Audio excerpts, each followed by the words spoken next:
नमस्कार। मेरा नाम निराला सिंह है। मैं एक चार्टर्ड अकाउंटेंट हूँ और आज का विषय है आयकर रिटर्न करने के क्या फ़ायदे हैं। देखिए, दो चीज़ें हैं।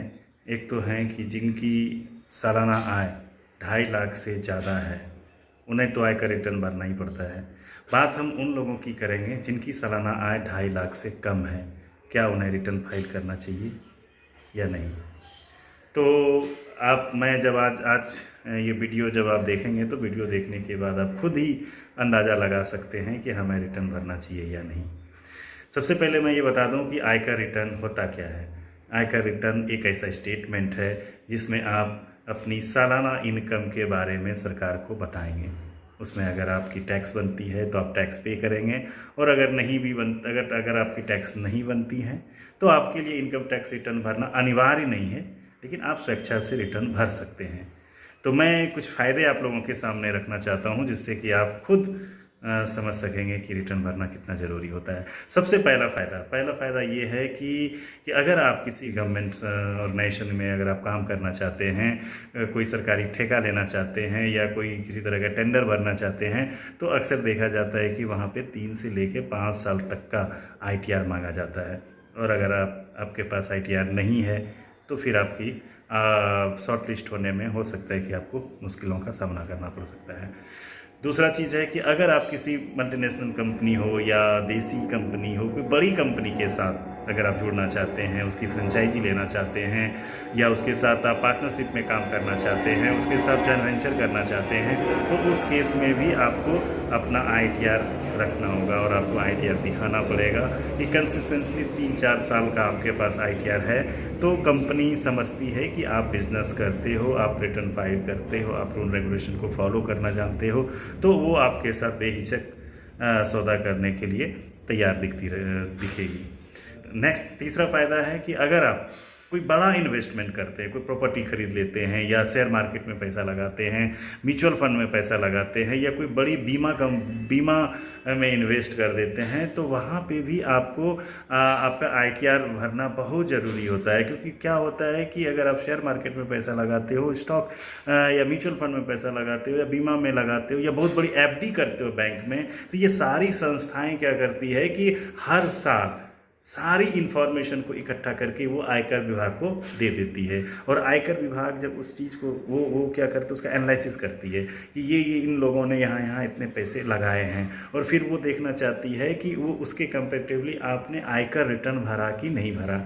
तो वो जब देखते हैं कि आपने आयकर रिटर्न नहीं भरा है और आपने इतने पैसे शेयर मार्केट में लगा दिए हैं, म्यूचुअल फंड में खरीद लिए हैं, ज़मीन अपने नाम पे रजिस्ट्री करा लिए हैं या क्रेडिट कार्ड का बिल आप पे कर रहे हो, तो वो देख लेता है कि भाई आपके पास बहुत सारे पैसे हैं और आप कहीं ना कहीं टैक्स की चोरी करते नज़र आ रहे हैं। तो उस केस में क्या हो सकता है कि आपको इनकम टैक्स नोटिस कर सकती है।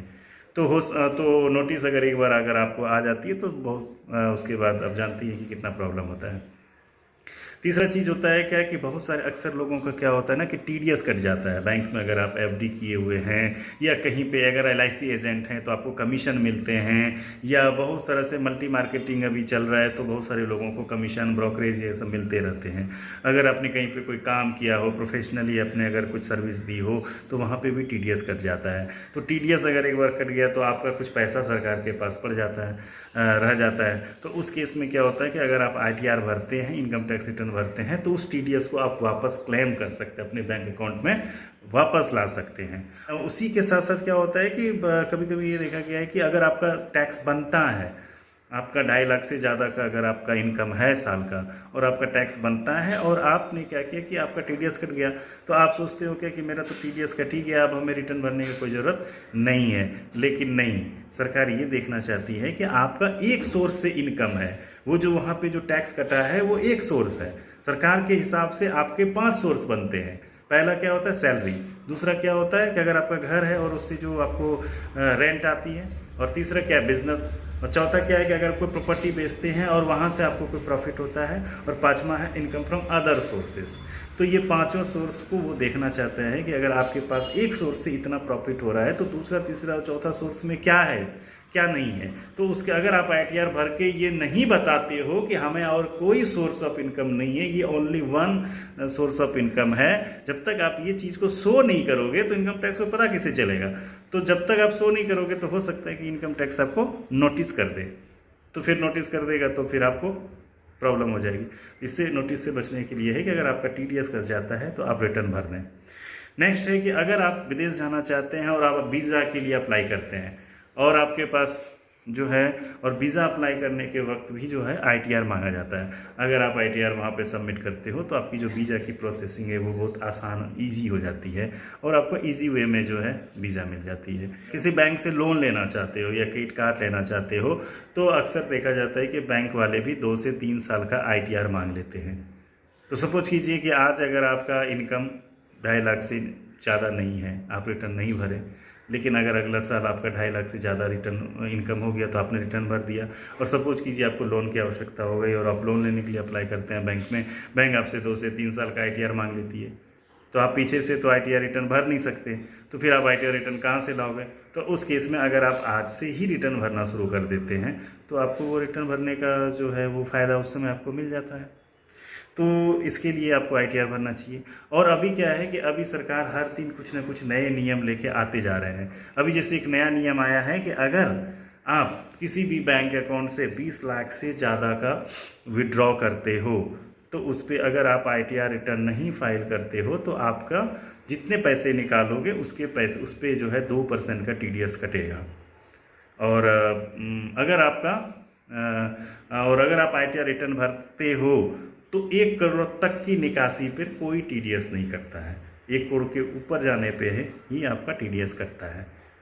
तो उस केस में अगर आप ITR रिटर्न फाइल करते हो तो आप बच जाते हो।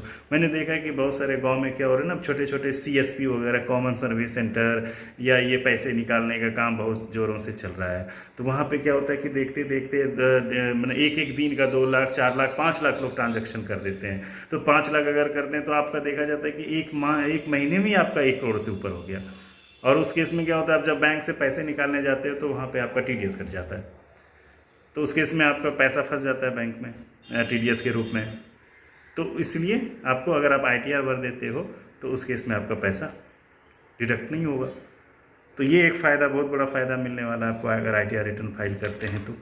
तीसरा है क्या कि अगर आप 30 लाख से अधिक की कहीं पे प्रॉपर्टी खरीदते हो, रजिस्ट्री करते हो, तो क्या है कि अगर आप तो उस समय क्या होता है कि वो एक डिटेल जो रजिस्ट्री ऑफिस से एक डिटेल जाती है आयकर विभाग को। तो आयकर विभाग देखता है कि भाई ये बंदा 30 लाख का ज़मीन खरीद रहा है लेकिन इसने ITR फाइल नहीं किया है, तो वो आपको नोटिस कर सकता है कि आपने ये 30 लाख रुपया कहाँ से लाए हैं, आप अपना सोर्स ऑफ इनकम बताइए। तो उस केस में भी आपको जो है नोटिस आएगा, तो फिर आपको प्रॉब्लम हो सकती है। तो इसलिए इस केस में भी आपको ITR रिटर्न फाइल करना ज़रूरी है। नेक्स्ट है कि मोटर व्हीकल के तहत जो आप थर्ड पार्टी इंश्योरेंस का जो नाम सुने हुए हैं, कि थर्ड पार्टी इंश्योरेंस में क्या होता है कि राह चलते हुए अगर किसी व्यक्ति की अगर कोई दुर्घटना में उसकी मृत्यु हो जाती है या उसका कुछ हो जाता है तो उस केस में क्या होता है कि वो इंश्योरेंस के तहत उसको पैसे मिलते हैं। लेकिन ये पैसे कितने मिलेंगे ये डिपेंड करता है उस व्यक्ति की कमाई पे। तो अगर आपकी कमाई का कोई ठोस सबूत है तो वेल एंड गुड, अगर नहीं है तो उस केस में यही ITR ही आपका सबसे बड़ा काम आ सकता है, क्योंकि उस केस में जो है ITR में देखा जाता है कि भाई ये आदमी का इतना इनकम शो हो रहा है तो मिनिमम जो है इतना आदमी ये इसका इनकम इतना इसका बनता है और इसको इतना इनकम तो मिलना ही चाहिए। तो उस केस में भी जो है आपको ITR रिटर्न फाइल करने का ये सारे फ़ायदे हैं। तो मैं आशा करता हूँ कि आपको ये वीडियो पसंद आया होगा। ये मेरा पहला प्रयास था और मैं इस तरह से आगे भी कोशिश करता रहूँगा। तब तक के लिए हमें आगे देखिए। धन्यवाद।